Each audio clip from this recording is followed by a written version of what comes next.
santé que nous connaissons, que nous avons pu rencontrer lors de réunions Moi sans tabac, à ce type de rendez-vous, donc en visioconférence, et où des thèmes sont choisis en fonction des demandes, des besoins des acteurs. Euh, Ce type de rendez-vous-là, donc en juin, il y a eu une première vague, et puis depuis octobre, d'autres encore.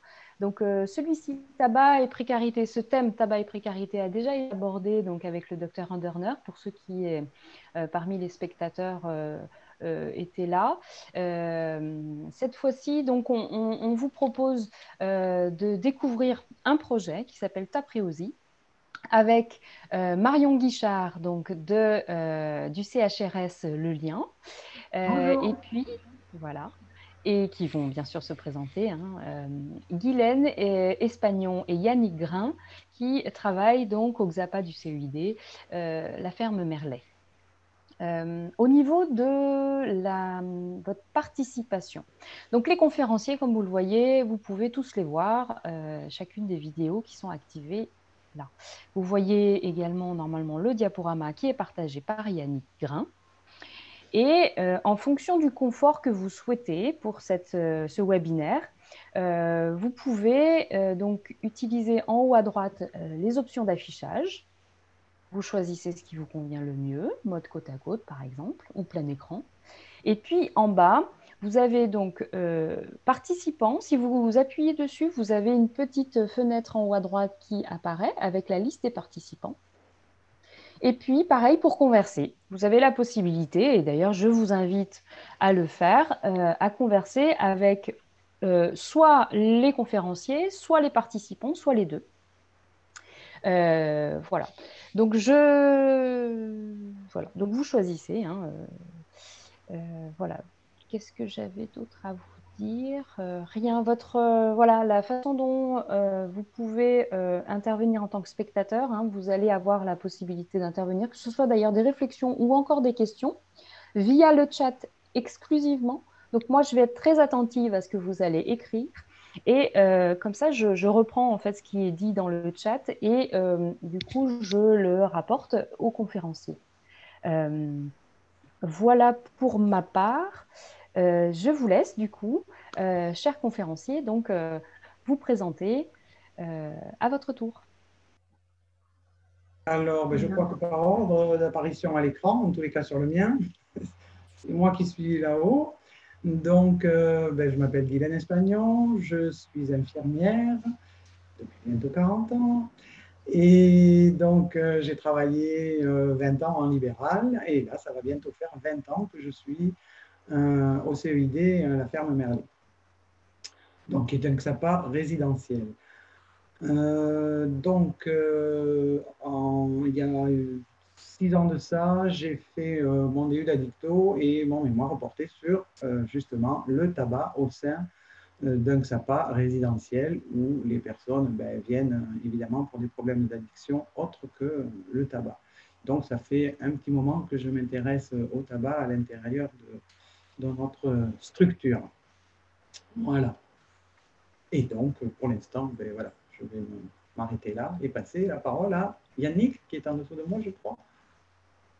Oui, Yannick Grain, éducateur spécialisé. Je travaille depuis un petit moment dans le champ de l'addicto, puisque j'ai commencé en CARUD. J'ai travaillé en centre de soins, j'ai fait de la médiation un petit peu à la rue, et maintenant, ça fait 6 ans que je suis éducateur spécialisé à la ferme Merlet.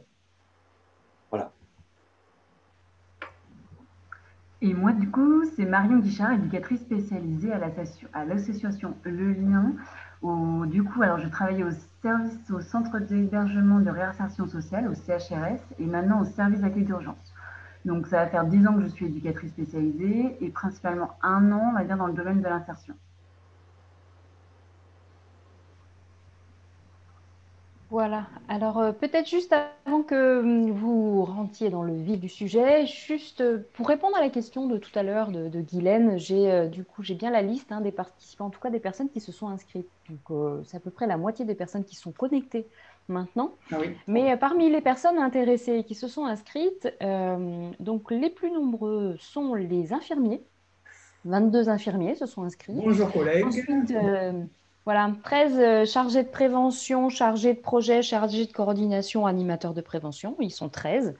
Et puis ensuite, quand même 8 sages-femmes, des animateurs de santé publique, hein, ces personnes-là qui travaillent donc dans les GHT, les hôpitaux, voilà, pour de la coordination. Également, 4 médecins addictos se sont inscrits, 2 psychologues et un pharmacien. Voilà, pour la liste des personnes qui se sont inscrites pour savoir un petit peu quel est le profil. Voilà, je vous laisse la parole. Ah non, une dernière question. Pardon, pas une question, une dernière information. Dans le chat, je vais demander aux personnes, aux participants, de bien vouloir juste compléter un questionnaire. Ça prendra vraiment 2 minutes. Ce sont des questions fermées principalement. Il y a une question, effectivement, remarque ouverte. Ce lien-là, je vais vous le mettre dans le chat.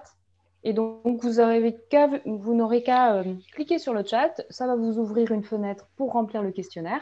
Et du coup, je vous invite à le faire, bien sûr, après l'intervention. Vraiment, pas plus de 2 minutes. Merci, je vous laisse la parole vraiment cette fois-ci.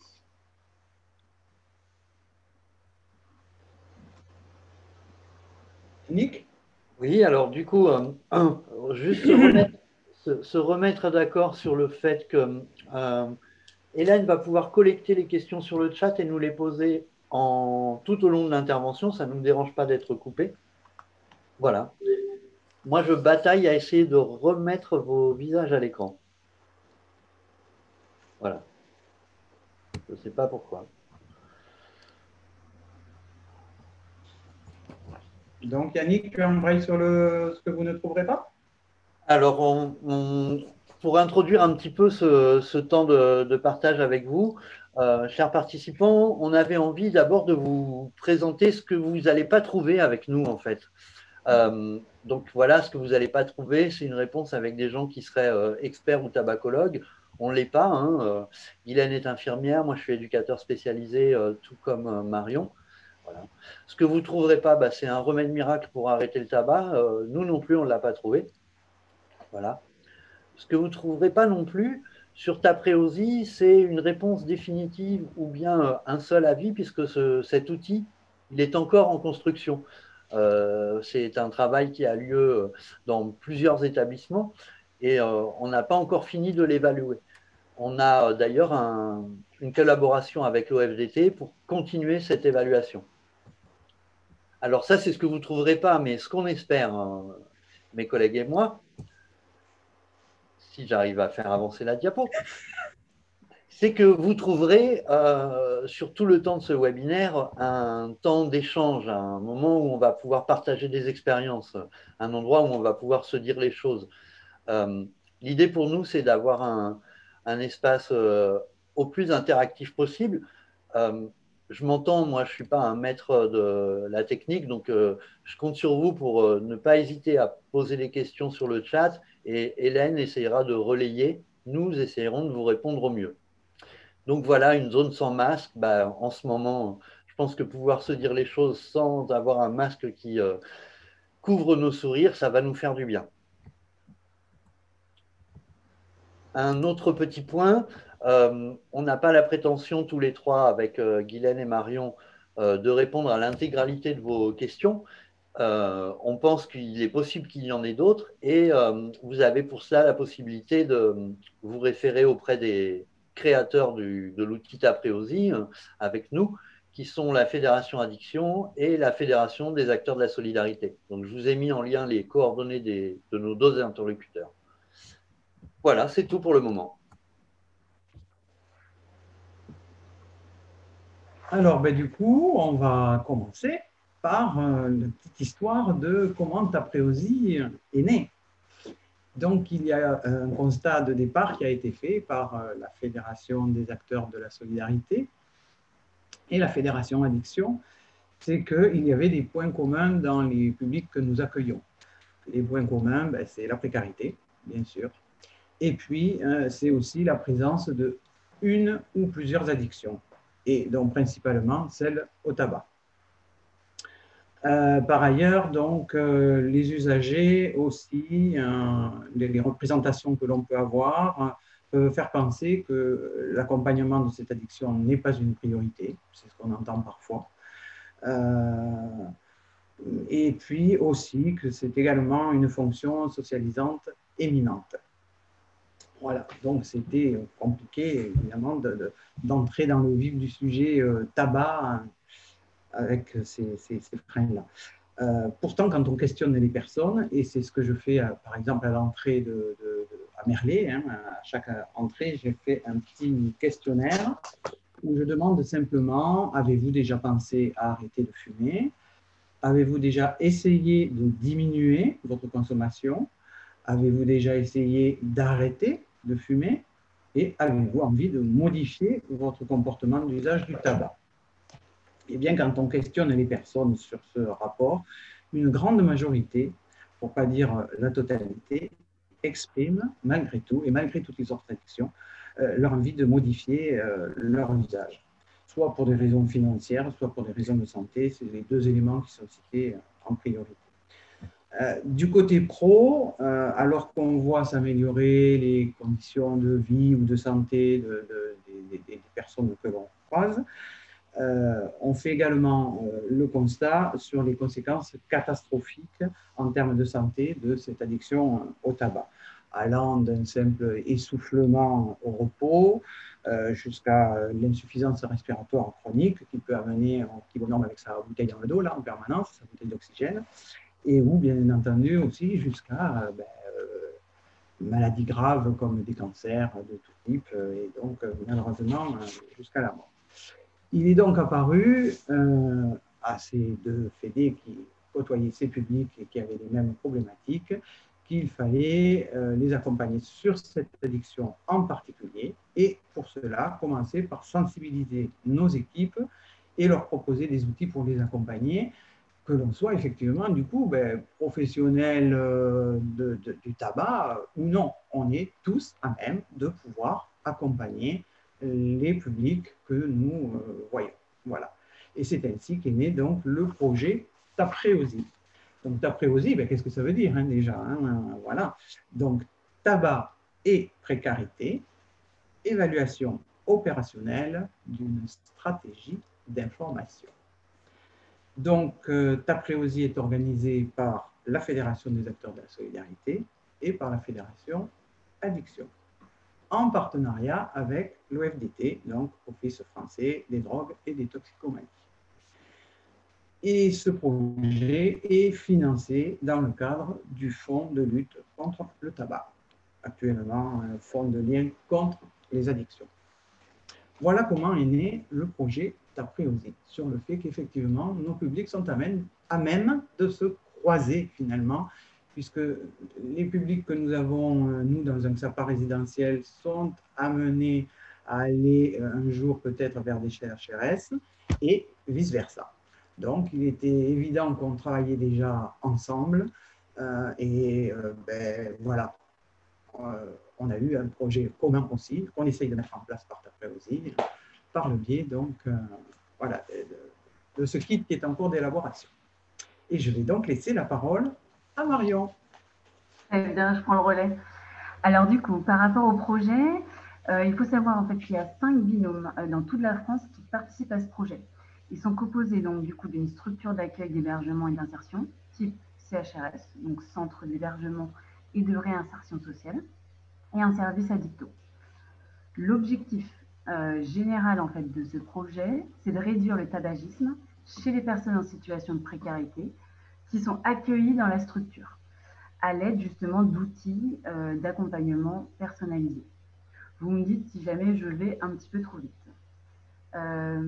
Par rapport aux moyens, en fait, un kit d'intervention a été élaboré à destination, alors on va être clair, des professionnels afin de mettre en place des actions concrètes auprès des personnes accompagnées. Dans ce cadre, en fait, le rôle des binômes, c'est d'évaluer opérationnellement ce kit et par la suite accompagner du coup la diffusion dans l'ensemble des structures et services addictos. Donc ensuite, c'est vrai que les résultats attendus de ce projet, c'est de mieux informer les professionnels et les personnes accompagnées des effets du tabac et sur les ressources existantes pour réduire leur consommation, de mieux outiller les professionnels et bien évidemment d'échanger sur les consommations de tabac et ainsi faciliter le dialogue sur les éventuelles autres consommations de substances psychoactives. Puisqu'il faut savoir que, alors je dis pas c'est une généralité, mais c'est vrai que beaucoup fument, mais ne fument pas que du tabac. Donc du coup, c'est vrai que ça permet aussi d'échanger sur toutes les consommations, drogue, alcool. Donc ça peut vraiment être un outil. Voilà pour ma part. Merci Marion, je vais peut-être reprendre la main maintenant. Alors, voilà. D'où est-ce qu'on parle? Qui qu'on est? L'idée de ce travail en commun, c'était d'associer des XAPA avec des lieux d'hébergement. Donc, je vais essayer de vous présenter au mieux qu'est-ce qu'est le XAPA de la ferme Merlet. Un XAPA qui est résidentiel, donc ça veut dire un XAPA sur lequel les personnes à la fois bénéficient de consultations classiques, pluridisciplinaires, psychomédico-sociales, mais sont aussi hébergées. Tous les XAPA ne sont pas forcément résidentiels, mais à la ferme Merlet, nous sommes un XAPA résidentiel. Qu'est-ce que c'est que le CEID? Donc, le CEID, c'est le Comité d'études et d'information sur les drogues et les addictions. C'est une association, loi 1901. Elle a été fondée en 1972, en même temps que je suis né. Son siège est à Bordeaux et son directeur est le docteur Jean-Michel Delille, qui est psychiatre et qui est aussi le président de la Fédération Addiction. Les missions principales du CEID sont l'accueil, la prise en charge des personnes présentant des problèmes liés aux substances, mais également à des addictions comportementales. Donc les substances, alcool, tabac, cannabis, toutes les drogues, et des addictions comportementales telles que jeux d'argent, réseaux sociaux, jeux vidéo, voilà. Toutes les actions de soins sont financées par l'assurance maladie ou par l'État, de sorte que les actions que nous proposons sont gratuites pour les intéressés.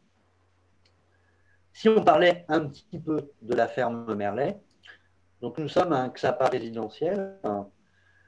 Il est situé à Saint-Martin-de-Laye, à 15 km de Libourne, dans un cadre rural. Le directeur est M. Rosipal. Je crois qu'il s'est inscrit à ce webinaire, donc je vais essayer de ne pas dire trop de bêtises.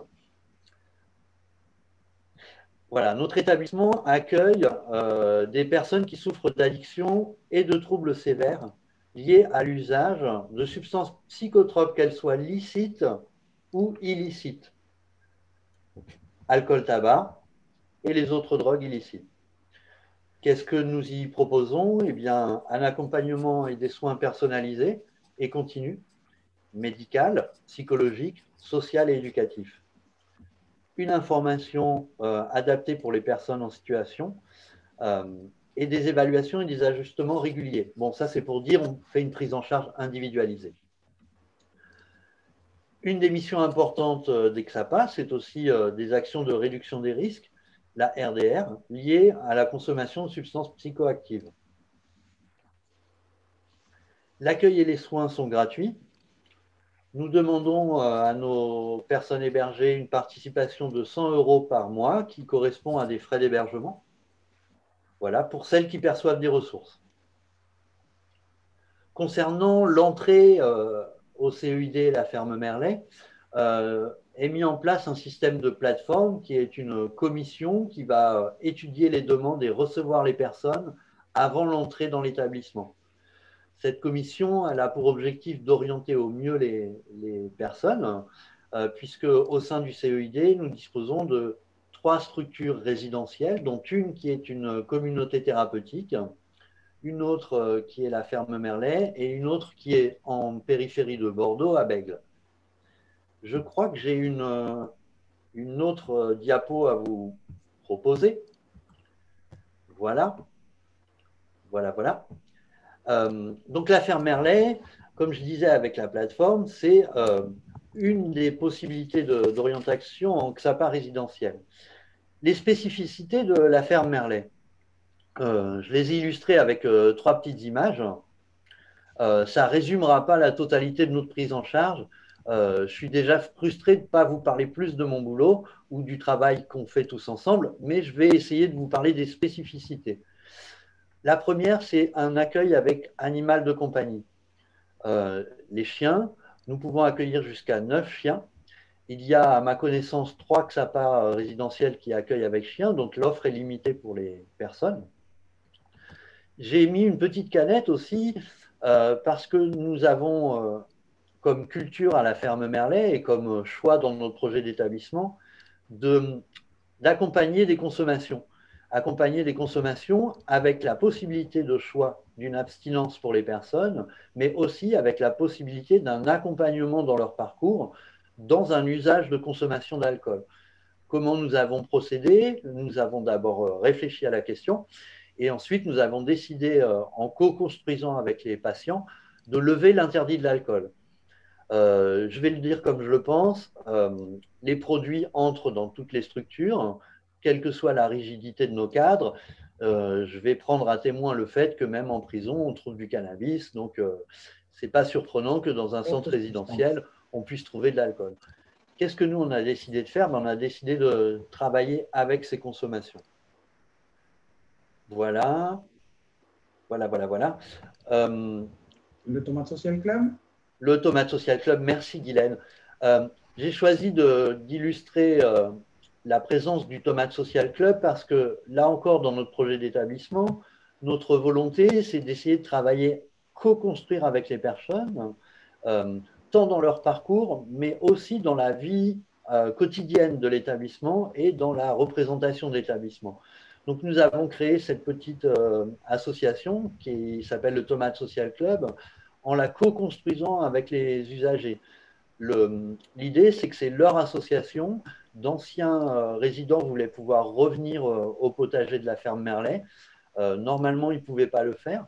On voulait un espace collaboratif. On a bossé avec eux pour créer une association qui soit, comment dire, une production de légumes sur place et un partage de paniers de légumes avec qui veut bien adhérer chez nous. Elle est gérée par les résidents et avec nous, mais le président de l'association est un ancien résident de la ferme Merlet. Tout est co-construit avec eux. L'idée, c'est de développer le pouvoir d'agir. Le lien avec le tabac aussi, je dirais, c'est se mettre à même niveau. Voilà, on n'est pas sur une place d'expert avec le Tomate Social Club, comme on n'est pas sur une place d'expert avec un soignant qui ne fumerait pas et un patient qui fume. Non, là, on est, comment dire, à même niveau et dans des échanges collaboratifs. Je crois que j'ai terminé pour ma présentation. Très bien. Donc, je vais prendre le relais pour parler peut-être justement de la place du tabac au sein du XAPA résidentiel La Ferme Merlet.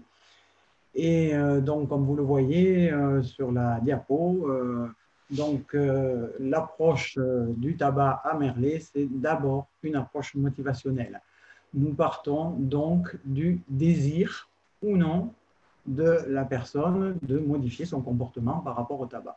Comme je vous l'ai dit tout à l'heure, le petit questionnaire que je fais à l'entrée nous montre que vraiment la grande majorité des personnes voudraient à un moment donné, peut-être qu'ils n'y sont pas prêts, mais souhaiteraient en tous les cas prendre en charge, diminuer leur consommation de tabac, voire l'arrêter.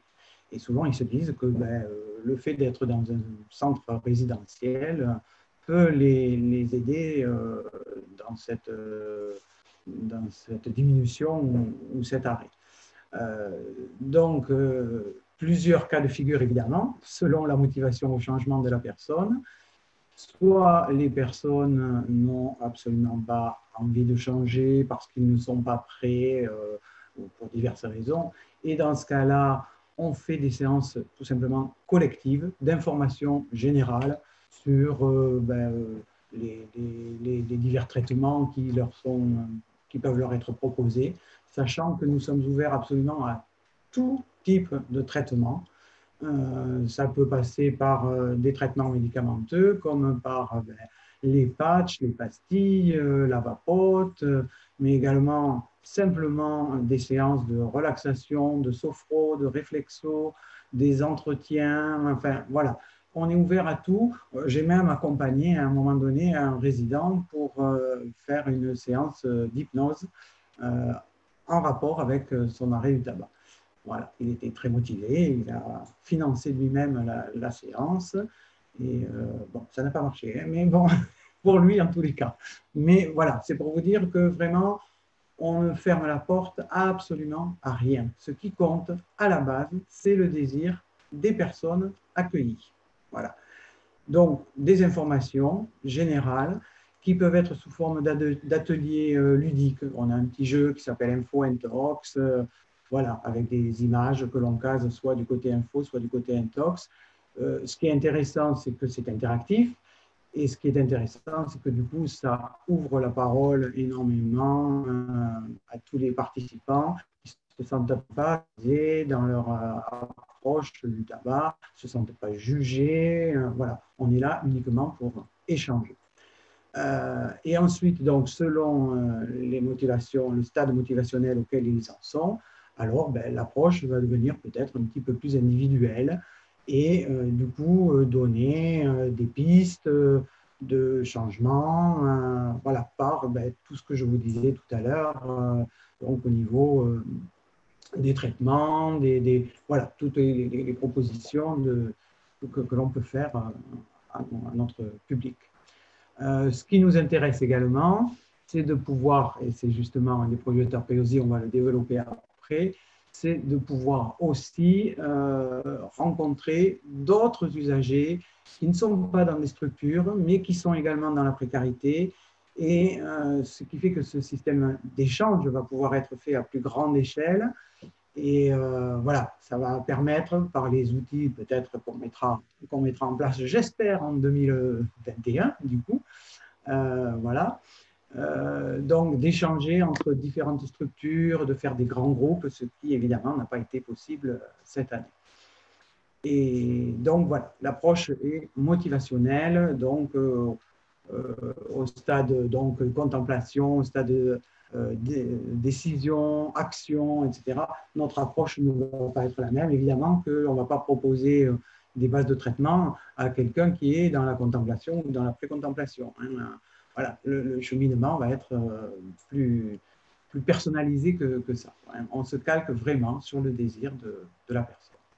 Voilà ce que je voulais dire sur l'approche du tabac à Merlet. Pour l'instant, en tout cas. Une petite question, alors on ne peut pas forcément, enfin je ne sais pas si on peut interroger tous nos participants, mais je serais curieux de savoir s'ils imaginent quelle est la proportion de fumeurs et non-fumeurs parmi nos patients accueillis cette année.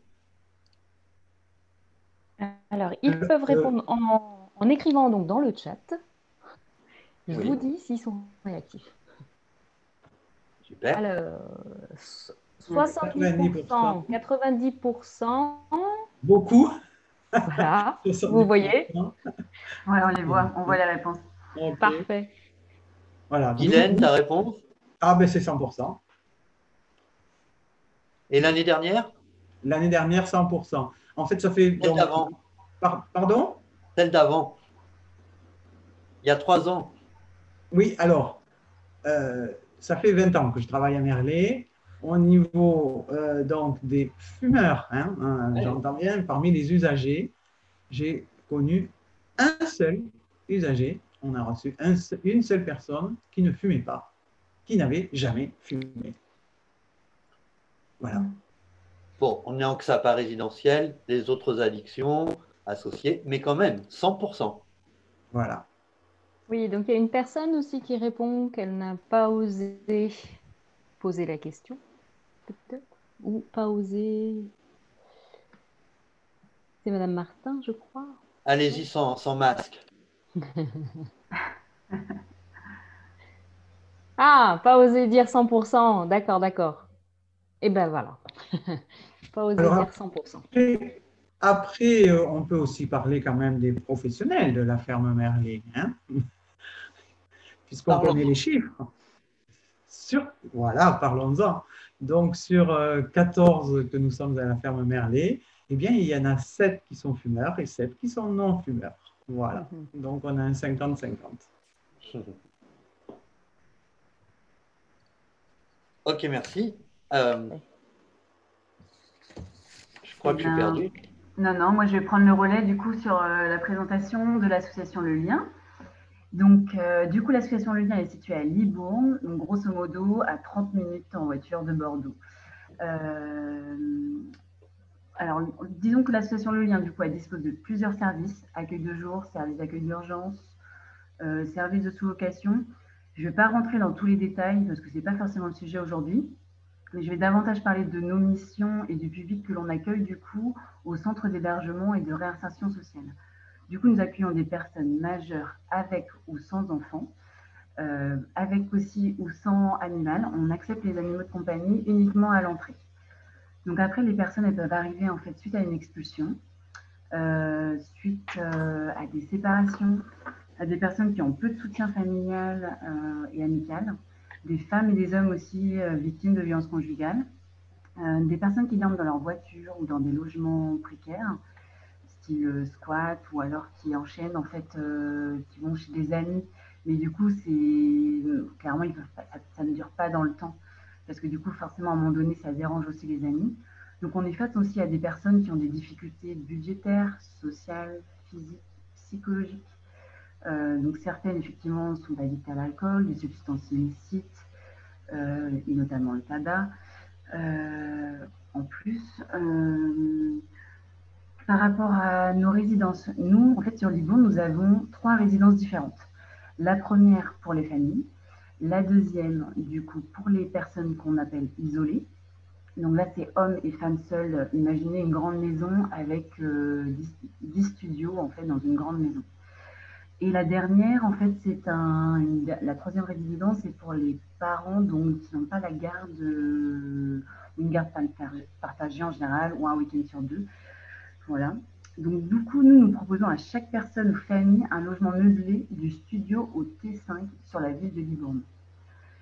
Par rapport à l'admission des personnes, la demande doit être faite par un travailleur social auprès du SIAO, ce qu'on appelle le service intégré d'accueil et d'orientation de la Gironde. Et par la suite, en fait, lorsqu'on a une place vacante, nous rencontrons là où les personnes avec le travailleur social en entretien.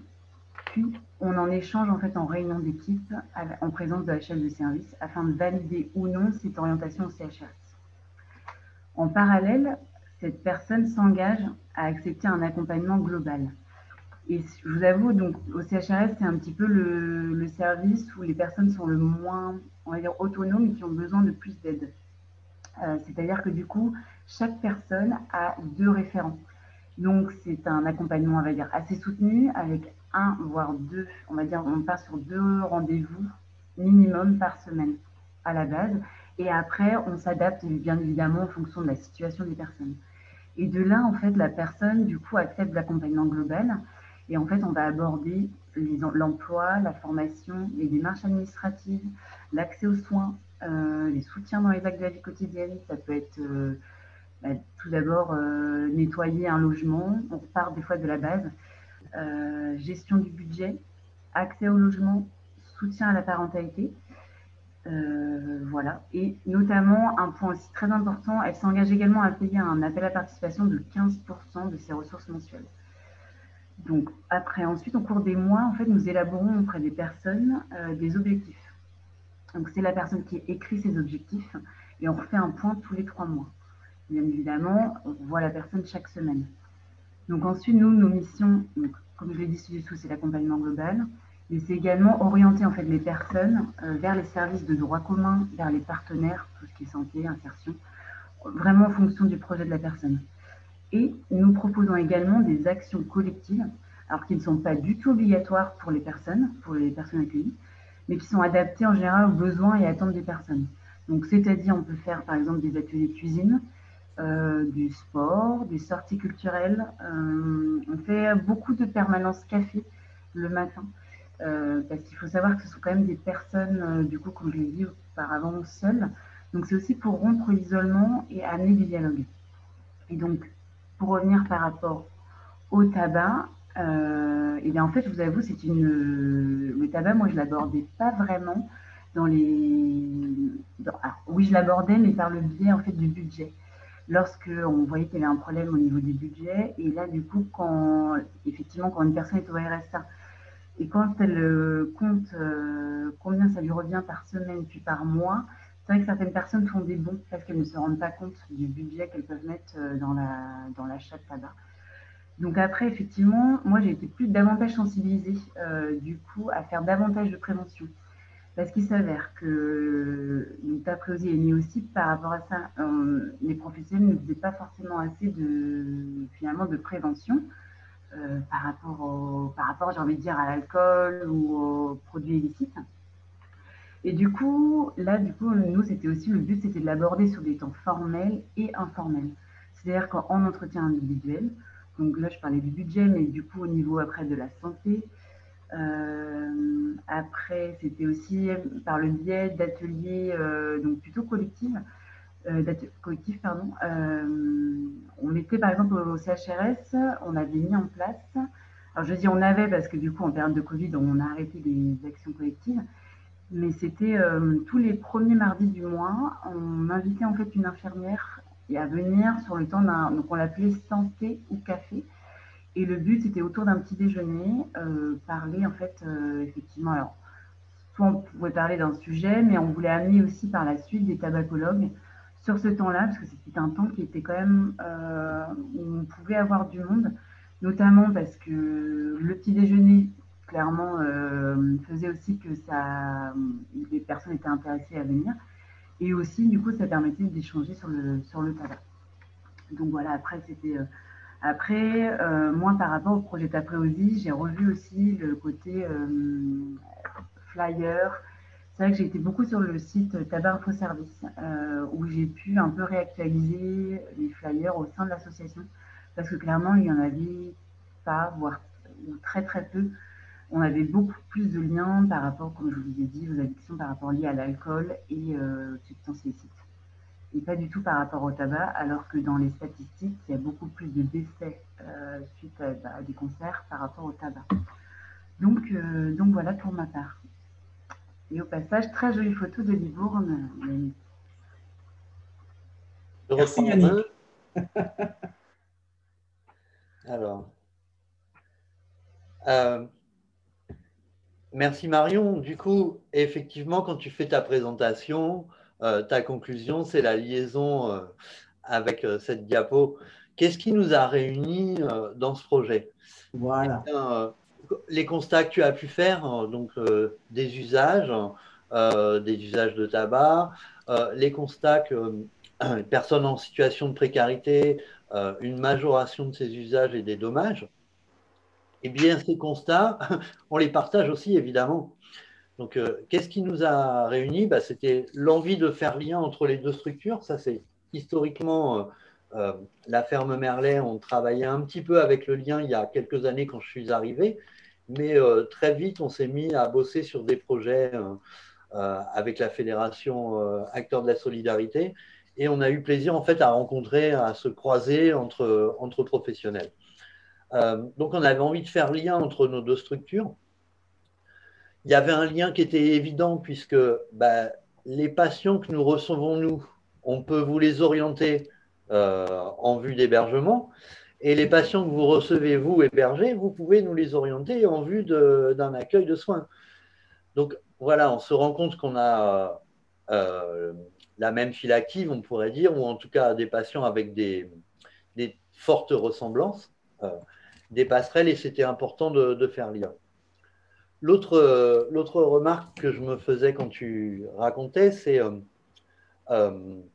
d'entendre que toi, finalement, vous abordiez les autres questions de consommation à partir du tabac parfois. Et nous, c'est un peu le contraire. On aborde le tabac à partir des autres sujets de conversation de consommation. De consommation. Finalement, évidemment, ça se rejoint.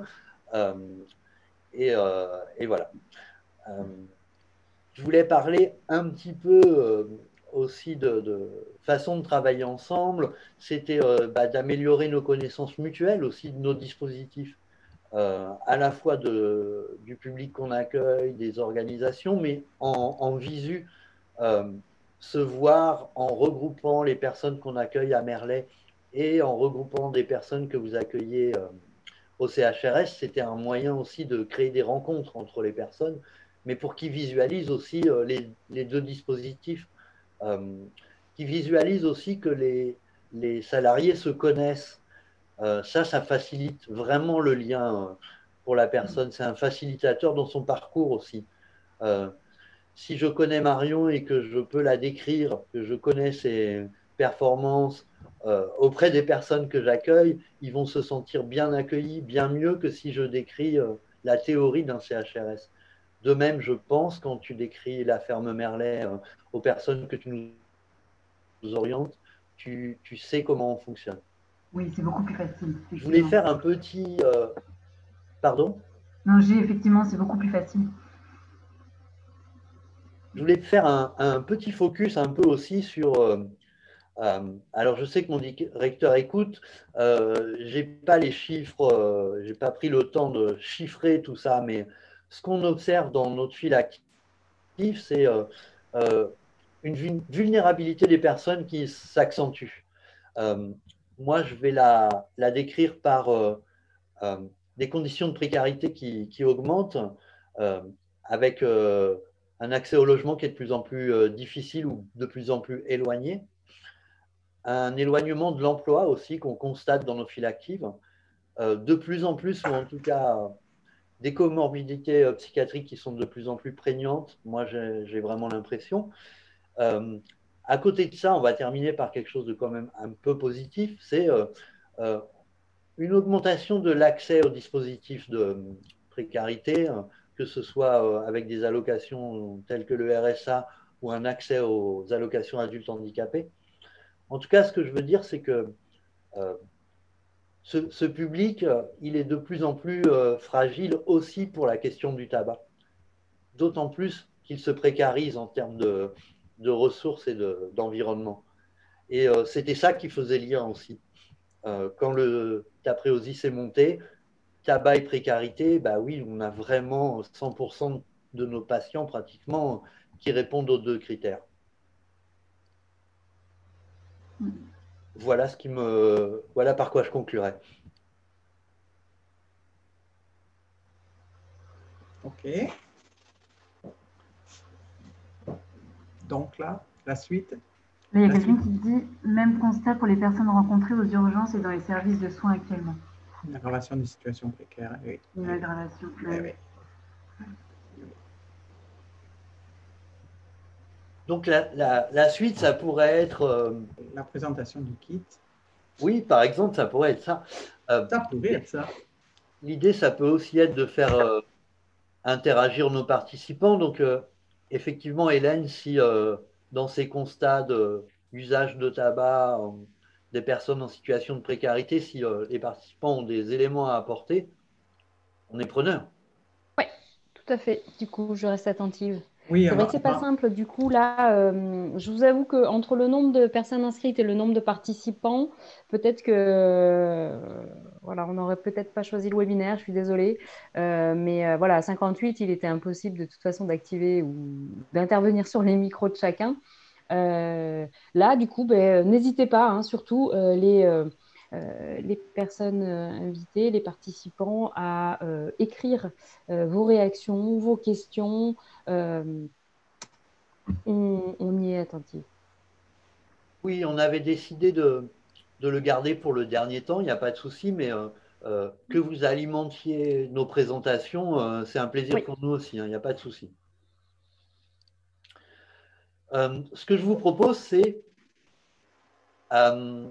à tous les trois, Guylaine, Marion et moi, tâchez de vous présenter un petit peu qu'est-ce que c'est que ce kit d'Apréosie. La première chose que j'ai envie de dire, c'est que comme il est en construction, on va pas vous transmettre l'intégralité du kit. On va vous parler de l'élaboration là où on en est. De façon générale, euh, vous allez y trouver des informations et des données chiffrées, des informations, mais aussi des positions sur les postures, des commentaires sur de la pédagogie ou comment dire, un ciblage, un focus sur certaines populations. Ce que vous allez y trouver aussi, c'est, et c'est une grosse partie du kit, c'est des propositions d'ateliers ou de façons d'aborder le tabac avec des publics accueillis. C'est le cœur de cible de ce kit, c'est de proposer des stratégies d'intervention auprès de personnes hébergées. Ce que vous allez y trouver aussi, donc, c'est des sources, Oui, Guylaine, je te donne la parole dès que j'ai fini. Oui, non, c'est juste, tu dis auprès des personnes hébergées ou non, Oui, accueillies. voilà. Ça peut être aussi de manière ambulatoire. Hein. Voilà, excuse-moi, mais Je t'en voilà. prie. Ce que vous allez y trouver aussi, donc, c'est des références après, donc, OFDT, Santé France, Santé publique France, Drogue Info Service, Tabac Info Service. Voilà, vous allez y trouver quand même des sources et des ressources. Comment il s'est élaboré? Ben, ce n'est pas fini en fait. Il est en train de s'élaborer. Ce que, ce que nous, ce qu'on a eu plaisir à faire, c'est commencer à construire l'outil en recueillant l'avis des personnes, personnes hébergées au lien, personnes hébergées à la ferme Merlet, et en travaillant sur quelles étaient leurs attentes, leurs difficultés, quelle était leur expérience de l'usage, de la diminution ou de l'arrêt du tabac, et à partir de ça, quels étaient les leviers qu'on allait pouvoir utiliser. La phase qu'on va expérimenter maintenant, c'est réaliser des actions et les co-évaluer avec les participants de ces actions. Du coup, c'est un peu tôt pour vous dévoiler euh, la totalité des secrets de Tapréosie. Voilà, j'espère que je suis un petit peu clair. J'appelle Après, aussi mes après collègues je pour voulais compléter. juste rassurer peut-être du coup les personnes, c'était plus ce kit-là, du coup, il sera après présenté au cours de l'année 2021. Oui, oui. On est clairement, les conclusions vont se faire en début d'année, donc je pense qu'après il va être diffusé peut-être, je ne veux pas dire de bêtises, mais peut-être au cours de peut-être mai ou quelque chose comme ça. Je dirais milieu d'année de l'année prochaine. Donc après c'est en cours. C'est vrai que juste pour ajouter, effectivement, il y a des exemples, des idées d'ateliers que nous les professionnels on peut mettre sur le terrain, des idées du coup lors alors pour des actions collectives ou individuelles. Et ça, je trouve intéressant, du coup, effectivement, dans ce kit.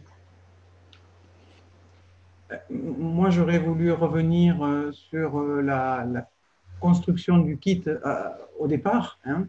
C'est-à-dire que Marion a parlé sur des 5 binômes qui avaient été choisis à travers toute la France. Donc, à chaque fois, chaque binôme était une structure d'hébergement, CHRS, et une structure addicto.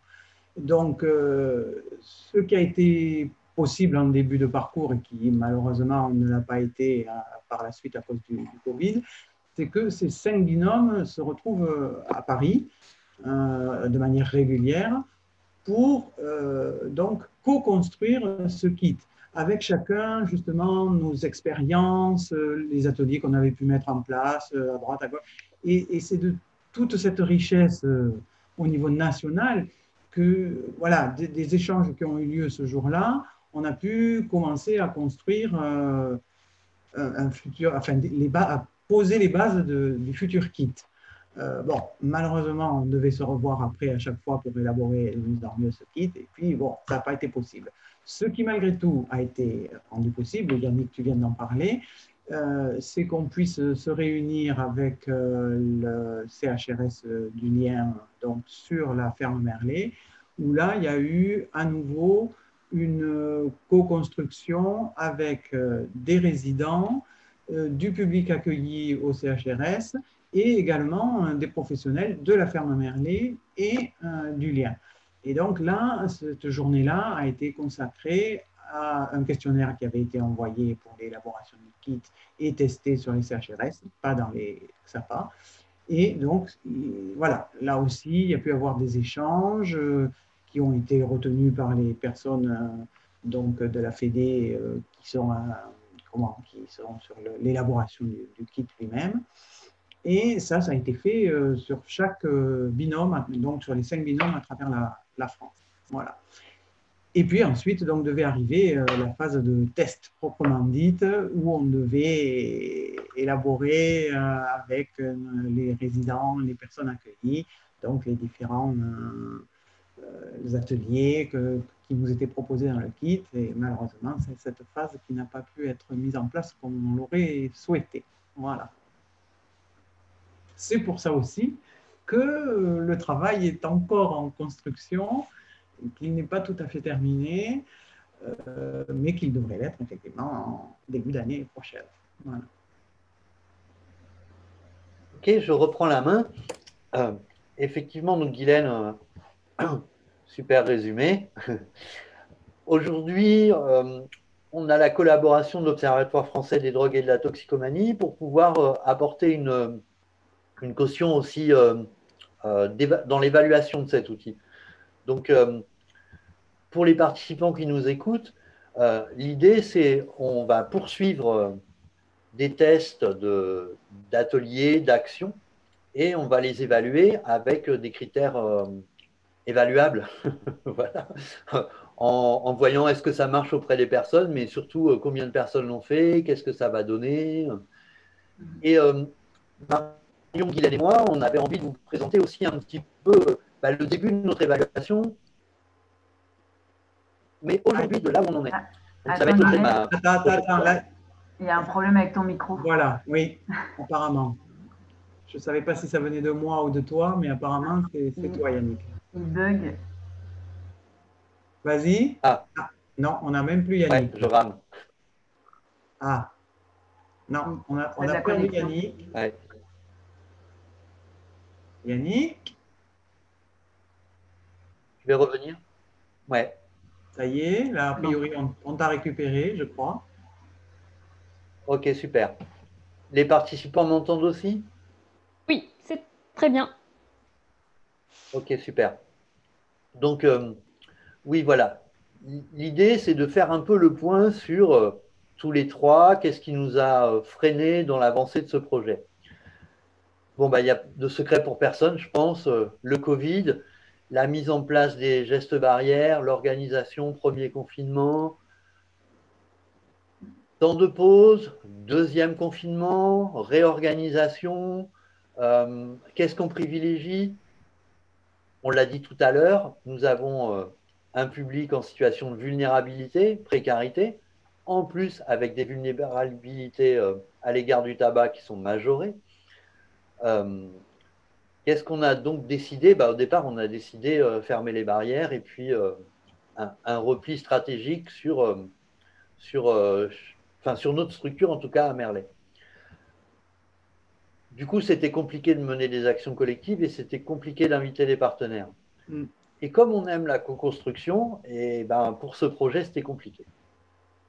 Un pilotage depuis Paris. Alors, c'est pas que je sois un jacobin, hein, mais l'idée, c'était de dire, on ne pouvait plus se rendre à Paris comme on le voulait en train. C'était difficile de maintenir des liens comme avant cette période de Covid et de se déplacer. Donc ça a été un frein. Pourtant, Dieu sait que c'était bien d'aller faire un petit voyage à Paris, manger au resto et d'aller se photographier sur la Tour Eiffel. Hein, mais bon. Ça, on n'était pas contre. Pareil concernant même des actions de proximité entre le lien et la ferme Merlet. Tous ces événements de Covid et toutes ces tensions ont fait que quand on avait décidé de mettre en place une action, à un moment donné, on se disait on verra avec ce qui nous attend de la situation sanitaire. Bref, on peut dire qu'on n'a pas bossé sereinement. Voilà. Néanmoins, la deuxième diapo va être plus sympa. Voilà. Qu'est-ce qu'on peut dresser comme bilan? c'est que chaque fois qu'on s'est rencontré avec les personnes accueillies et, dans le croisement de nos structures, ou dans les projets qu'on avait avec d'autres structures pour aller présenter Tapreosi, euh, les salariés et les personnes accueillies, on a ressenti du plaisir. On était content de se voir et content du boulot qu'on était en train de fabriquer. Les personnes accueillies à Merlet nous ont dit qu'elles avaient apprécié les temps de rencontre. Qu'est-ce qu'on a apprécié aussi? Partir de leurs constats à eux, partir de leur spécificité, mais aussi de leur euh, généralité partagée avec le grand public.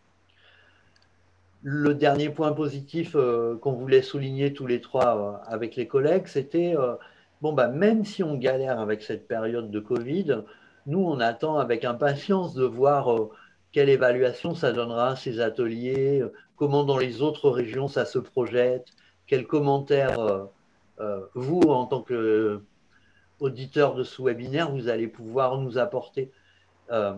Parce qu'on se nourrit toujours en fait des avis et des expériences des personnes.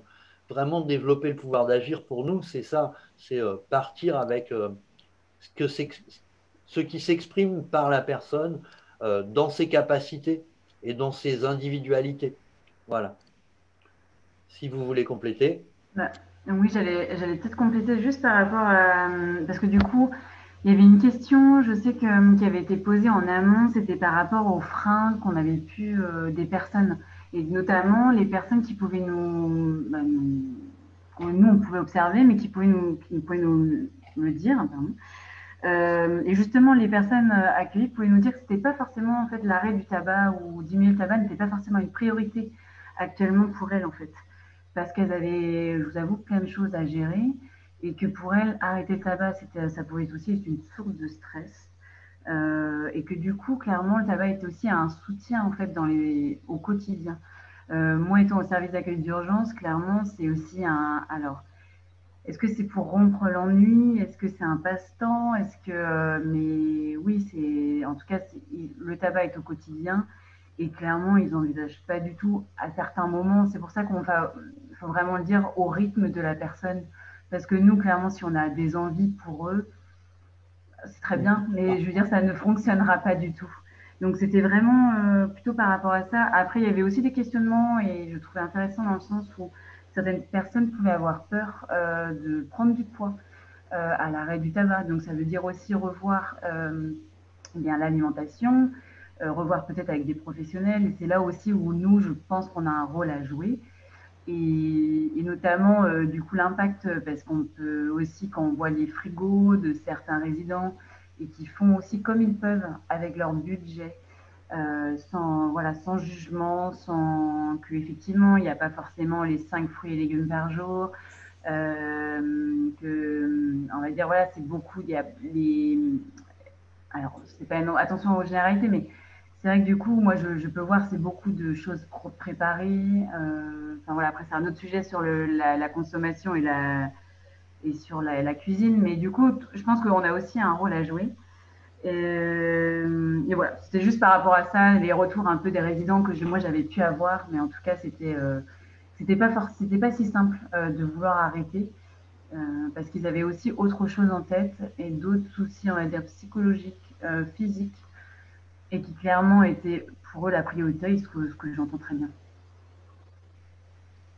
Voilà, pour moi. Oui, Marion, tu as très bien pointé les choses. Je pense que c'est des questions qu'on aura de nos auditeurs aussi. Mais lorsque la personne, elle identifie ses freins, c'est intéressant. Comment dire, déjà, elle les élabore, elle les évoque, elle les critique du même coup, mais au moins, elle les met sur le devant de la scène. Eh bien, quand elle identifie les freins, elle va aussi pouvoir peut-être chercher des réponses à ces freins. Et nous, on le fait ensemble, et dans ces stratégies de réponse, on voit ce qui est possible, ce qui n'est pas possible, on expérimente, et au gré du parcours, on évalue ensemble. Ce que j'entends par là, c'est que dans l'approche motivationnelle, tu as mis le doigt dessus en disant c'est pas la peine qu'on soit trop en avance.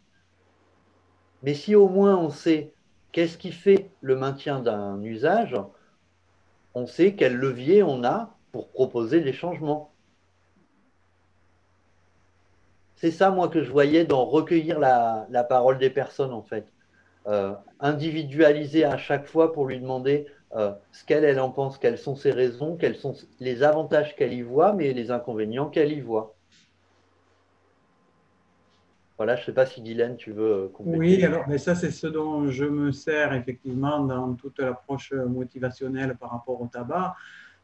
C'est de faire la balance décisionnelle, c'est également de cibler quel est voilà, quel est comment, qu'est-ce qui fait qu'il s'oriente vers le tabac à un moment donné ou à un autre? Est-ce que c'est une habitude prise? Est-ce que c'est le plaisir du geste? Est-ce que c'est... Bon, voilà, ça c'est le test de Horn hein, que je leur fais passer. Bon, qui est un test assez intéressant parce que du coup, ça leur permet de cibler à quel moment ils ont le plus envie de fumer. Là, je ne parle pas du besoin lié à la dépendance nicotinique. Hein. Voilà. Quels sont les moments et donc voir si ça va être, si c'est plutôt une dépendance comportementale, environnementale, psychologique. Bon, voilà. Donc, tout ça, c'est des outils qu'on peut utiliser avec les personnes quand on travaille en individuel. Je voulais juste rajouter moi quelque chose que j'avais pu remarquer également. C'était au niveau des personnes, comme quoi certaines personnes avaient, alors, les résidents avaient moins accès aussi aux campagnes de prévention.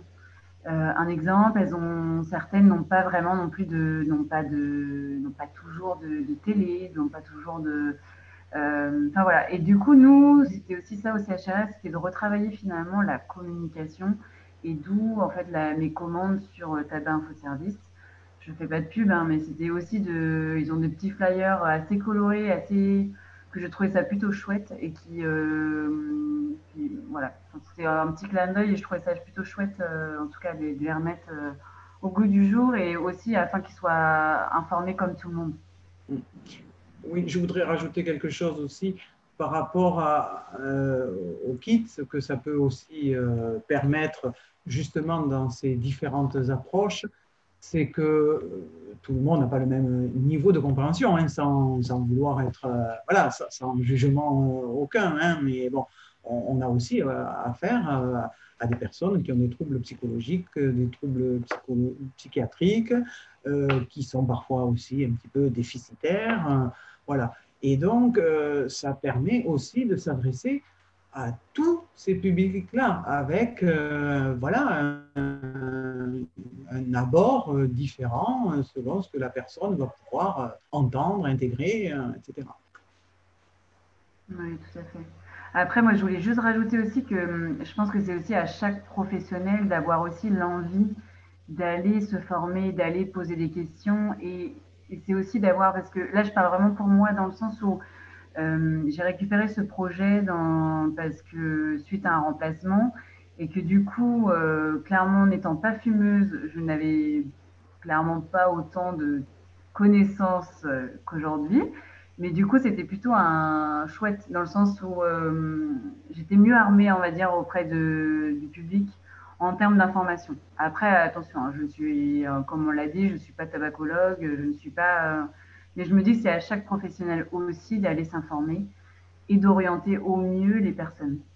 Ne serait-ce qu'ils aillent en parler, on commence au BABA, c'est-à-dire aller en reparler à leur médecin traitant, par exemple.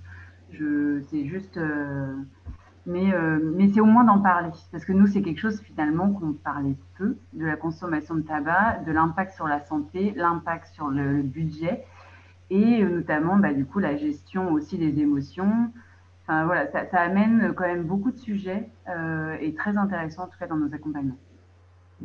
C'est intéressant que tu parles justement du fait que ben, tu sois non-fumeuse. Je pense que dans les professionnels là, qui sont sur le projet Tapréosie, il y a des non-fumeurs, il y a des fumeurs, il y a des anciens fumeurs, il y a des anciens ex-nouveaux fumeurs. Bref, on a un petit peu... Comment? Bref, Oui, on ça a... va, hein, les moqueries. Donc, tout ça pour dire que peu importe, je dirais, notre statut de fumeur ou non, on est tous en capacité de pouvoir accompagner les personnes dans leurs problématiques au tabac. Quelqu'un qui fume abondamment peut malgré tout accompagner quelqu'un qui a une addiction au tabac et qui a envie de réduire, voire d'arrêter. C'est absolument pas incompatible. Ce n'est pas le problème de l'addiction de celui qui accompagne, c'est le problème de l'addiction de celui qui veut réduire ou arrêter. Donc, on est tous à même de pouvoir intervenir et voilà, avec les connaissances que l'on a, voilà, et de pouvoir en tous les cas orienter la personne et l'accompagner dans son désir de changement. Exactement. Et surtout de ne pas être dans le jugement du coup auprès des personnes. Excuse-moi, Yannick. Notamment, ça me fait écho à des personnes dont j'accompagne qui sont enceintes, qui fument beaucoup. Et clairement, de pas les juger, mais c'est de plutôt comprendre finalement pourquoi, pourquoi fumer à ce moment-là et qu'est-ce qui les pousse, qu'est-ce qui les incite, est-ce que effectivement c'est la clope un peu plaisir ou est-ce que c'est justement pour calmer les nerfs? C'est ça moi plutôt qui m'intéresse finalement. Oui, alors je vais faire une révélation à nos auditeurs. Il y a un petit focus qui s'appelle est-ce que je suis légitime pour parler du tabac? Ben, c'est ce dont on vient d'échanger là. Donc, dans le kit Tapréosi, c'était aussi nos espoirs que ça s'adresse beaucoup aux personnes accueillies. Finalement, ça s'adresse beaucoup aux professionnels qui vont accueillir. Et j'espère qu'ils y trouveront des ressources qui permettent voilà, d'améliorer la formation, de se sentir plus légitime, d'accompagner son jugement, de développer le pouvoir de la personne, d'agir sur son désir de changement. En tout cas, moi, c'est le plaisir que j'y trouve dans ce projet. Je pense qu'on va pouvoir passer à la dernière Oui, diapositive. ben, je crois. Hein. Donc, c'est Donc, on a parti. fait le tour.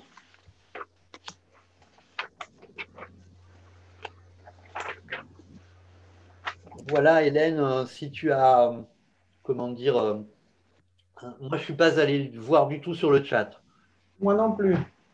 Alors, il n'y a pas eu de questions, mais du coup, je réinvite les participants. Questions ou peut-être même éclairage par rapport à leur propre Expérience. expérience.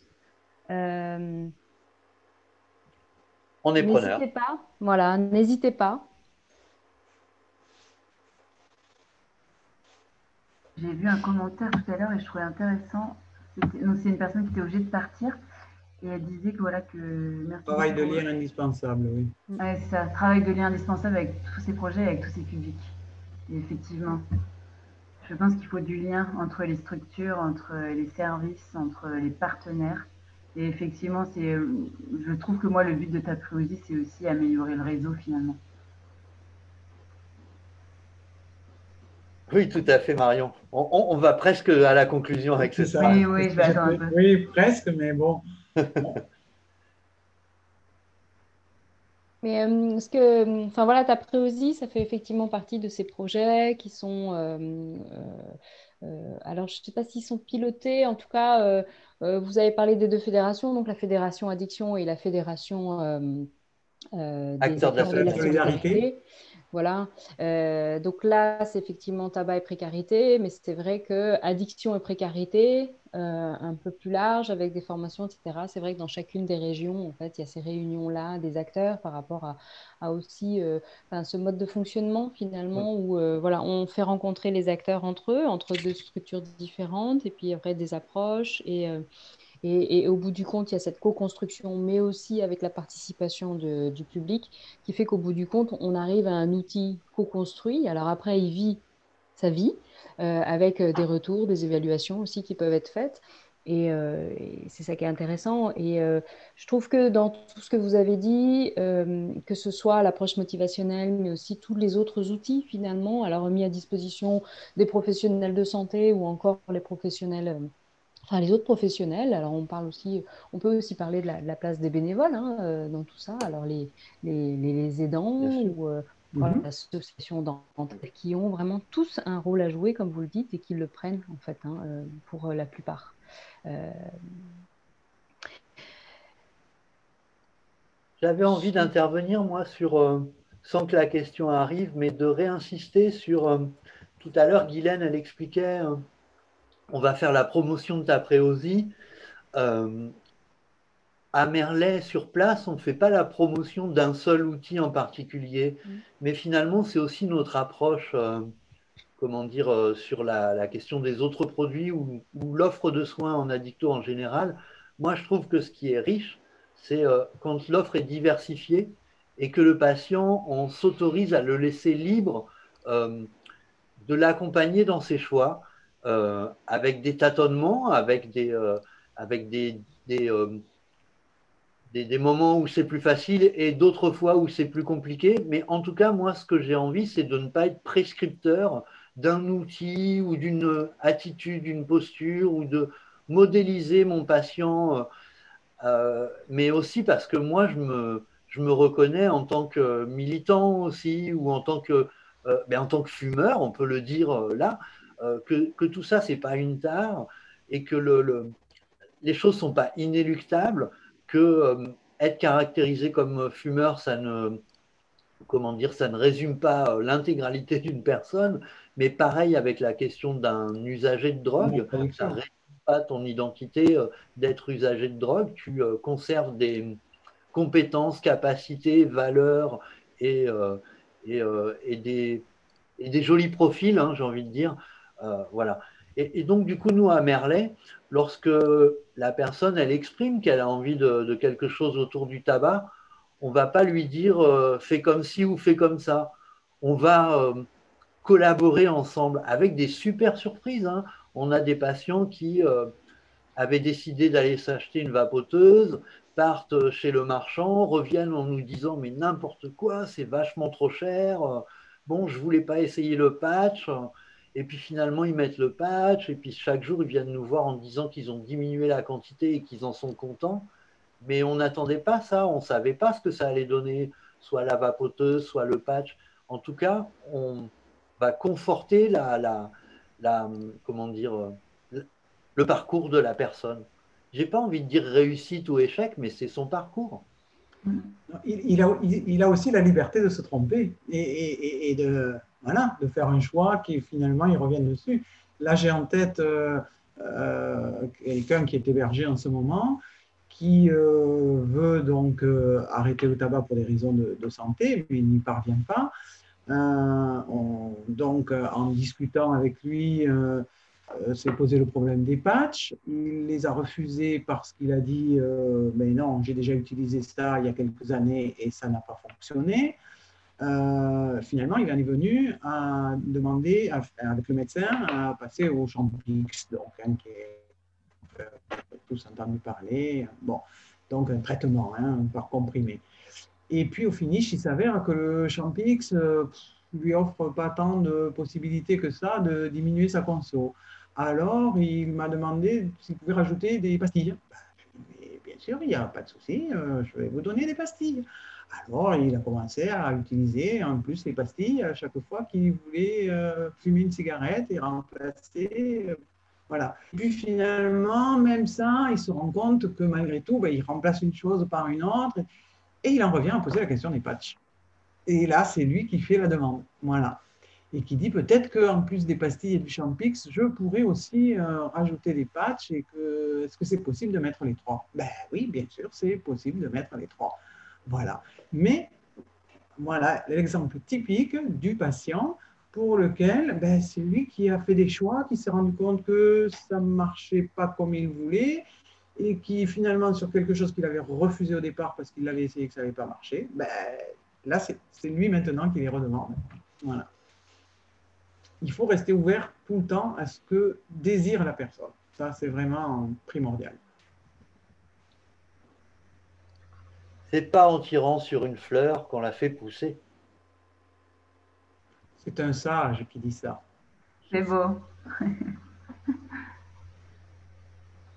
Alors, j'ai l'impression qu'il n'y a pas beaucoup de... Alors, il n'y a pas beaucoup de questions, déjà. Ben oui, ben oui. Peut-être si vous avez envie de réagir spontanément, peut-être poser des questions sur euh, voilà, le public, ou alors vous pouvez aussi présenter hein, des cas si vous souhaitez avoir le regard justement croisé des professionnels là, qui interviennent là, des trois professionnels ici. N'hésitez pas à poser une question ou peut-être les difficultés que vous rencontrez dans le cadre de votre travail. Peut-être que des réponses peuvent émerger aussi de façon collective. Les bonnes pistes aussi. Oui, tout à fait. Partagez aussi des pistes, d'autres projets peut-être que vous, sur lesquels vous êtes et qui pourraient profiter à d'autres. Du coup, je prends la parole, du coup, Marion, par rapport à ce que vous disiez tout à l'heure sur le médecin traitant, justement, de pouvoir en parler avec des professionnels de santé ou pas d'ailleurs. Hein, ça, c'est vrai que ça semble très intéressant. Alors, il y a un projet qui est développé par la Coriade. J'en fais la promotion parce que j'ai le droit. Ben, vas-y. Et comme pour Santé publique France, hein, je dirais tous les outils de Santé publique France, vous avez la possibilité d'en faire la publicité et on vous encourage d'ailleurs à le faire. LAST, lieu d'accompagnement à la santé sans tabac, là il y a une expérimentation hein, qui est en cours avec l'idée bien sûr que ce soit évalué positivement et ensuite déployé sur toute la Nouvelle-Aquitaine. Mais cette idée-là selon laquelle on peut parler de tabac avec des personnes du coup qui s'en sentent justement légitimes, quel que soit leur niveau en fait de formation. En tout cas, c'est des personnes que les patients ou les personnes peuvent rencontrer. On parle du pharmacien, du médecin généraliste, infirmier.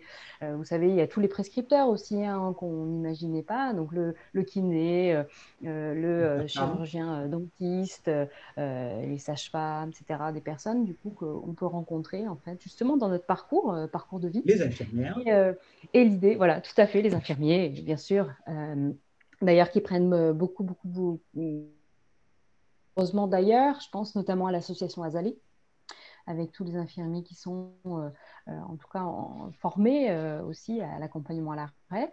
Mais l'idée de se dire que dans son parcours, dans la vie, dans sa cité, d'avoir un maximum de personnes qui se sentent justement capables de parler de ce sujet-là, quel que soit leur rôle, finalement, que ce soit un rôle justement d'accompagnant ou voilà, d'être ouvert finalement à ça. Et je pense que ça, c'est ce qui a contribué, c'est ce qui contribue bien sûr à ce qu'on arrive quand même à diminuer le nombre de fumeurs. C'est le fait d'en parler et que ce soit sur la place publique, que ce soit plus tabou. Et du coup, je fais la passerelle aussi vers les vidéos Tabac pas tabou, donc réalisées par la Coriade et mises à disposition de tous les acteurs de la Nouvelle-Aquitaine dans une mallette Aquitaine digitale, voilà, parler librement en fait de sa consommation, effectivement de son propre parcours, mais aussi, et bien sûr, être ouvert à ce que les autres disent.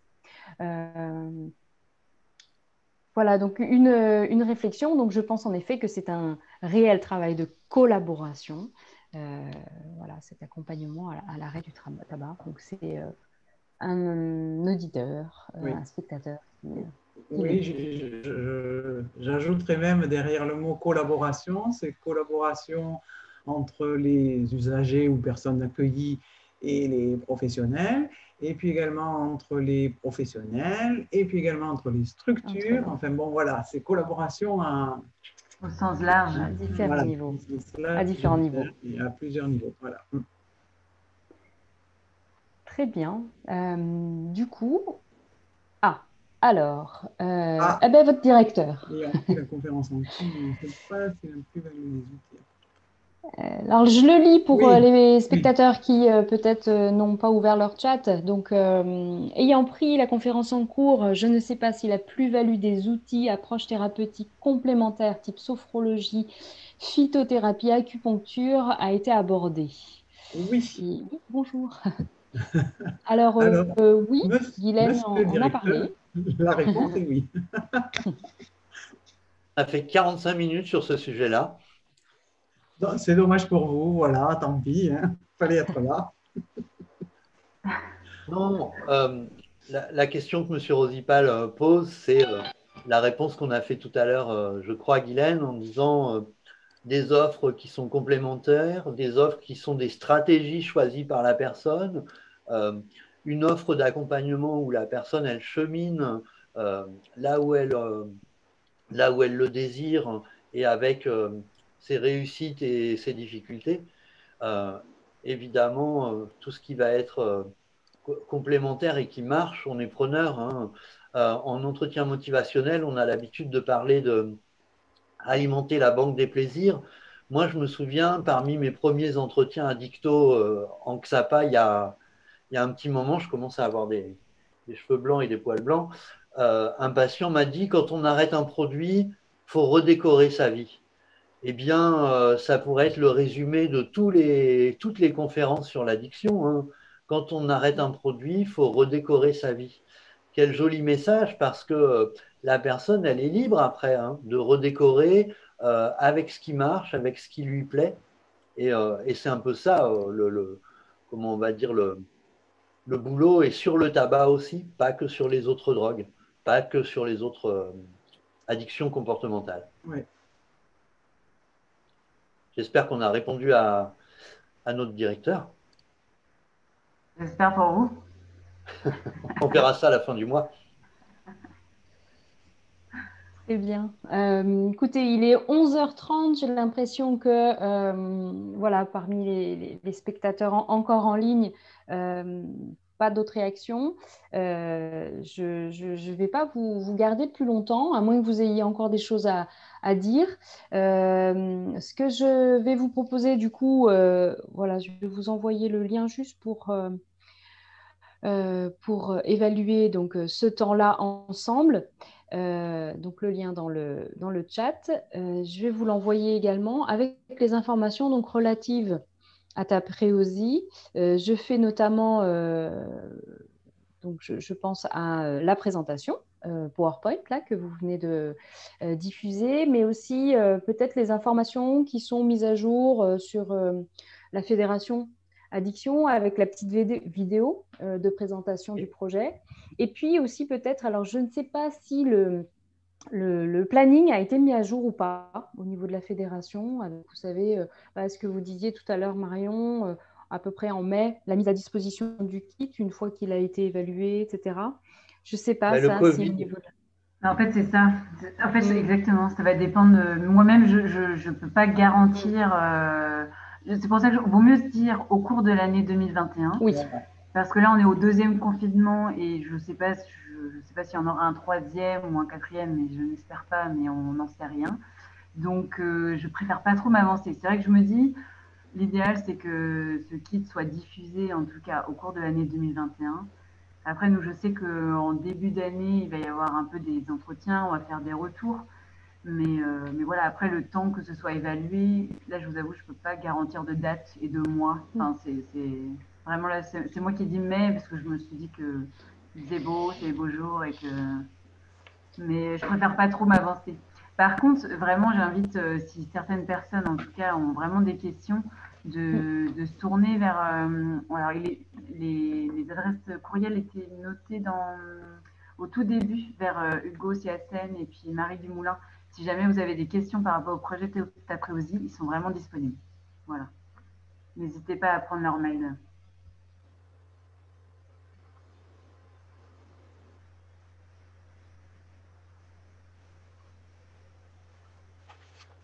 hop, très bien. Du coup, là, je viens de vous envoyer du coup, le lien du site internet et j'essaie juste de retrouver mon lien. J'ai des problèmes de connexion pour le questionnaire, mais je vais le retrouver et puis je vais vous l'envoyer sur le chat. Si vous pouvez effectivement cliquer dessus tout simplement, récupérer le questionnaire en ligne, le compléter. Et puis, je renverrai, donc je vais récupérer la liste des adresses mail des personnes qui se sont connectées et de sorte à le renvoyer au cas où ce ne les personnes sont déjà parties ou n'ont pas le temps tout de suite de compléter avec la présentation. Voilà. Je vous remercie beaucoup de Merci votre beaucoup. participation, de votre retour d'expérience et puis aussi de votre disponibilité puisque du coup, je pense aussi pouvoir voilà, vous transférer peut-être, alors si toutefois des questions arrivaient comme ça après, Oui, j'invite les spectateurs du coup à me les envoyer et puis tout ensuite à bah, fait. je vous les renverrai Oui, directement. Très bien. tout à fait. Eh bien, merci beaucoup à tous. Je vous souhaite un bel après-midi. Merci Et bien. donc, à bientôt. Donc, le prochain rendez-vous tabac thématique. Alors, Alicia, tu vas pouvoir me donner ces informations peut-être. C'est le 8 décembre, Yannick, tu Voilà. peux mettre après-midi de la 14h à dernière 16h diapo. sur Femmes et Tabac. Voilà. Donc, prochain rendez-vous tabac thématique femmes et tabac le 8 décembre après-midi, donc à 14 heures. Très Voilà. bien. Au revoir. Merci, au Merci. revoir. Merci beaucoup. Au revoir. Merci. Au revoir. Au Merci à revoir. tous.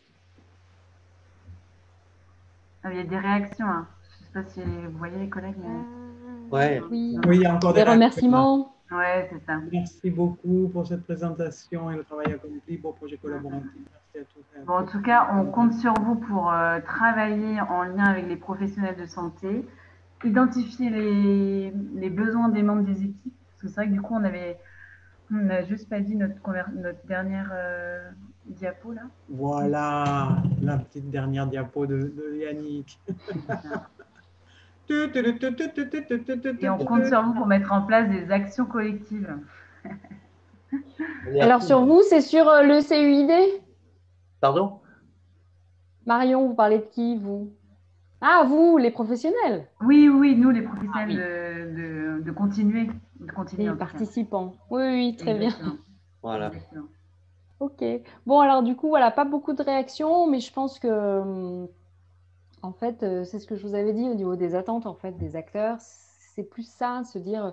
Puis il y a cette question vraiment de la légitimité. Je pense vraiment que plus on en parle, plus les gens vont prendre un petit peu plus confiance en eux. Effectivement, on a plus confiance en nous quand on parle de sujets qu'on connaît. Mais le connaître, c'est quoi? Est-ce que c'est tabacologue? Et donc, on connaît et on peut. Mais non, en fait, on est bien sur ces réponses-là. Non. Et c'est le cas, enfin, le docteur Underner qui est intervenu en juin sur cette thématique-là, la question justement des médecines alternatives, des approches différentes, des approches médicales, des interventions non médicamenteuses, la question lui avait été posée. Et effectivement, en tant que professionnel de santé, donc pneumologue, il avait indiqué que bah, tout dépendait finalement de ce qu'attend finalement la personne, ses croyances aussi.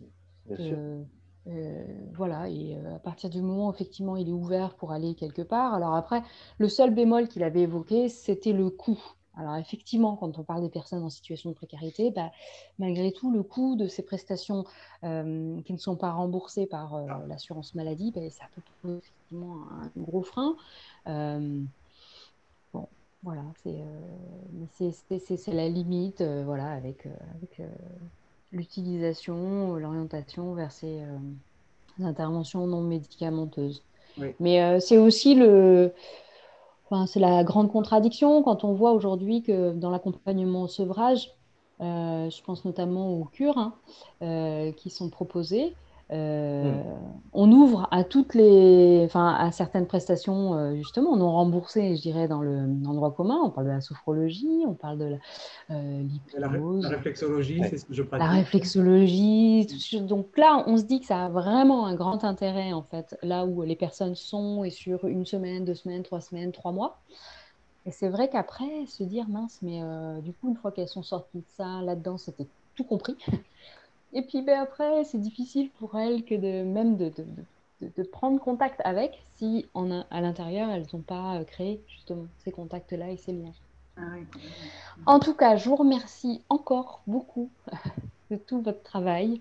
Et puis, je vous ferai part du coup des résultats, de la synthèse de l'évaluation. Très simple, hein, voilà, c'est des questions sur la qualité de l'intervention, la qualité du support, la qualité de l'image, du son, la technique. Voilà. Du coup, Merci. il y a une question en préambule autour de l'autorisation de la diffusion. Je vous avais dit que je réserverais ma réponse à la fin de. Oui. Oui, bah, je pense qu'il n'y a pas de souci là. Je pense pas, enfin, je dis ça sous le regard de ma collègue Guylaine. Je pense Tu pas avais qu'on les mêmes ait, réserves que toi à la base, et effectivement, voilà. Non, non, il n'y a pas de souci. Ok. Bon, Pardon, bah, super. du coup, je me permets juste de vous dire Oui, que si vous souhaitez, de toute façon, on coupe les. Enfin, par exemple, là, nos discussions, on va couper. Si vous voulez, on pourra vous l'envoyer avant. Enfin, je le ferai passer à Hélène pour que vous regardiez et suite à ça, vous nous direz. Si vous voulez aussi aller voir les autres webinaires qu'on a enregistrés, c'est sur le site de Ouais, Coréade et vous verrez aussi ce que ça donne. d'accord. D'accord. Ce qu'on a déjà mis en ligne, mais on vous l'enverra une fois retravaillé avant de le mettre en ligne. Comme ça, vous verrez. Voilà. Voilà, D'accord. la Coréade a une chaîne YouTube sur laquelle elle met effectivement toutes les vidéos. Alors, les vidéos des colloques, les vidéos des séminaires, des webinaires, les fameuses vidéos Tabac pas tabou, tout le matériel, je dirais, audiovisuel créé par la Coréade se retrouve sur son site YouTube. D'accord. Nous, on a une page Facebook Tomate Social Club. Et oui, le Tomate Social Club, oui. J'ai juste une petite requête à faire à mon collègue Yannick. Il nous avait parlé d'une petite image décalée, peut-être un peu Ah, c'est trop. vrai. Osera-t-il la mettre? Ah, Faut que j'aille la chercher. Ouais. Ah, il suspense. faut que tu ailles la chercher. Suspense. Je vais vous l'envoyer par mail parce que je ne l'ai pas en direct. Ah, bon, tant pis. Mais Bon, c'est un remède contre le Covid. bon. D'accord. Bien. Ah. OK. Et en tout cas, Yannick, je voulais juste te remercier pour l'idée du PowerPoint. Ben, de rien, Et oui. avec plaisir. Beau travail de dernière minute, mais Exactement, beau mais travail. non, non, mais top, enfin vraiment top. Voilà, je voulais juste te le dire ça parce que ça a pris du temps et je trouve que c'est vraiment un atout. Ouais, ben, tu vas me faire rougir, mais j'ai pas eu le temps de le peaufiner comme j'aurais voulu. Hein. C'est vraiment Très super. bien, c'est très bien. Il était parfaitement parfait. Pas de souci. Bon, ben, Exactement. on a Simple et réussi à efficace collaborer. actuellement, tu vois, dans nos. Non, c'est très bien. Mais j'ai retenu que tu avais des talents en vidéo, donc quand on aura un montage vidéo à faire, on fera appel à toi, Marion. Bah écoute, il n'y a pas de problème, pas de problème. Je te donnerai les Ouais. cours. Allez, Bon, je t'en allais Très manger. bonne continuation. Surtout, n'hésitez pas aussi de votre côté, peut-être de me tenir informé si vous avez des informations justement sur le développement. Moi, je me ferai un plaisir de diffuser l'information d'accord. auprès des acteurs dont j'ai les contacts. D'accord. N'hésitez Oui, pas. oui. De toute Et façon, dès que n'hésitez le pas non guide plus. sera prêt, on vous le fera savoir, hein, bien sûr. Ouais. Ouais. Et Hélène, n'hésitez vraiment pas à aller non plus, du coup, à aller questionner nos collègues. Hein, enfin, Oui, au niveau de la Hugo, fédération. Tiasten. Ouais, c'est ça. Ouais, Enfin, vraiment. Du coup, ils étaient ça informés de marche. ce webinaire. Oui, d'accord, Voilà. très bien. Ok. Bon, bah Merci, écoutez, très merci bien. Alicia. Bonne fin de Merci journée. beaucoup. Merci Ah, beaucoup. Au au revoir. revoir Au et belle revoir. journée. Alors, on clique sur arrêter. Ouais, c'est ça, je me suis en train de me poser la question. Tac, tac.